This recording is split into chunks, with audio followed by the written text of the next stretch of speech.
Good morning, students. How are you all? Hope you are all good and fine. So, in the last class, we are in the lesson 11th chapter. How do we fall ill? So, in the last class, we studied about the principles of treatment. So treatment कैसा करना है इसके बारे में अपन पढ़े थे, लेकिन आज अपन किसके बारे में देखेंगे? प्रिंसिपल ऑफ प्रिवेंशन, यानी बीमारियों को जड़ से कैसे मिटाना है. ट्रीटमेंट, सिर्फ ट्रीटमेंट किससे होता है? टैबलेट से या फिर रेस्ट करे तो. लेकिन प्रिवेंशन क्या है? उस बीमारी को, जो भी बीमारी अपने को आई है उसको जड़ से मिटाने को प्रिवेंशन कहते हैं. प्रिवेंशन किसको बोलते हैं? बीमारी को जड़ से मिटा देना, यानी वो फिर वापस अपने तक नहीं आना दोबारा. इस चीज़ को करने को क्या बोलते हैं? प्रिवेंशन बोलते हैं. So all of what we have talked about so far deals with how to get rid of an infection is someone who has the disease, but there are 3 limitations of this approach to dealing with infectious disease. तो क्या है? अपन जो भी infection, यानी जो भी बीमारी आ रही है उसको फैलने से रोकने के लिए अपन इन्फेक्शन से दूर रह सकते. यानी इन्फेक्शन से दूर रहना मतलब जो भी इंसान वो बीमारी से सफ़र हो रहा उसके नज़दीक, यानी उससे दूरी रखने से अपने को क्या है, वो इन्फेक्शन से दूर रहते हैं अपन. लेकिन इसके लिए 3 लिमिटेशंस है. कौन से? The first is that once someone has a disease their body functions are damaged and may never recover completely. ठीक है. जो भी इंसान, पहला क्या है अप्रोच?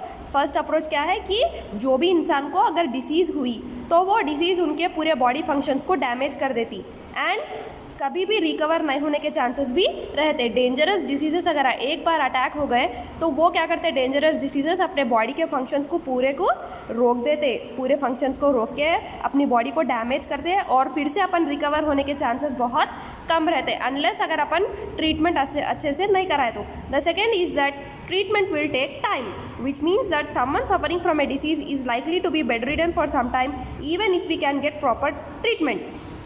ठीक है. तो सेकेंड क्या है?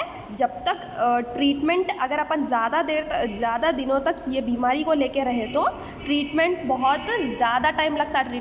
Treatment will take time. अगर अपन ट्रीटमेंट टाइम पे भी कराए तो अपने को थोड़ा बेड रेस्ट लेना पड़ता. अपन हॉस्पिटल को जाके आते ही डांस करना स्टार्ट नहीं कर सकते ना. अपने को थोड़ा रेस्ट रहना, अपनी बॉडी, जो भी अपन ट्रीटमेंट लिए अपनी बॉडी एक्सेप्ट करना, अपनी बॉडी के अंदर जाना, उसके एंटीबॉडीज़ बनना, फिर वो बीमारी के अगेंस्ट अपन लड़ना. इसके लिए पूरा क्या हो जाता? टाइम लगता. So the third is that the person suffering from an infectious disease can serve as a source from where the infection may spread to the other people.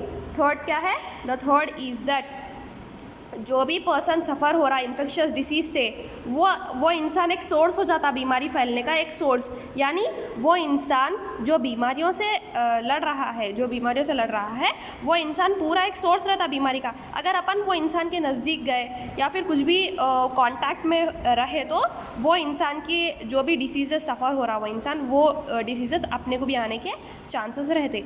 This leads to the multiplication of the above difficulties. It is because of such reasons that prevention of disease is better than cure.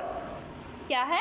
क्या बोल रहे हैं? Prevention is better than cure. Prevention मतलब पूरा जड़ से मिटा देना, क्योर यानी सिर्फ इलाज करना.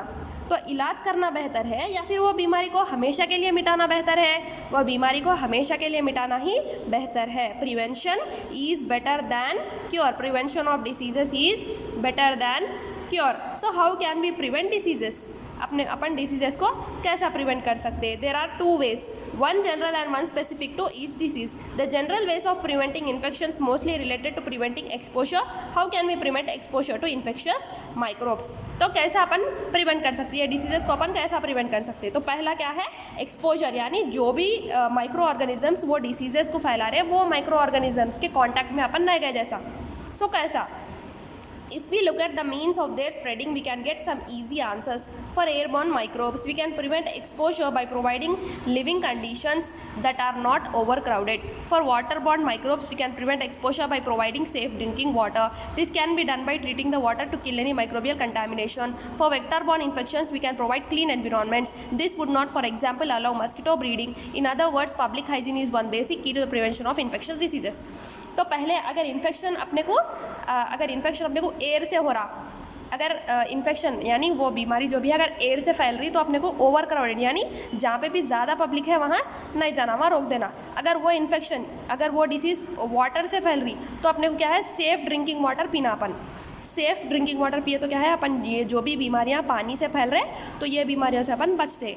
अगर इन्फेक्शन वेक्टर यानी एग्जाम्पल मस्कीटो से क्या बीमारी होती है, मलेरिया। अगर मलेरिया है तो ये जो भी एरिया से अपने को अपने एनवायरनमेंट अपने आसपास की सराउंडिंग्स क्या है नीट रखना, तो इससे क्या होता मस्कीटोस नहीं होते। अगर मस्कीटोस नहीं है तो मलेरिया भी नहीं होता। ठीक है ना। तो आज की क्लास में अपन इतना ही देखेंगे, नेक्स्ट क्लास में अपन आगे का चैप्टर कंटिन्यू करेंगे। Thank you.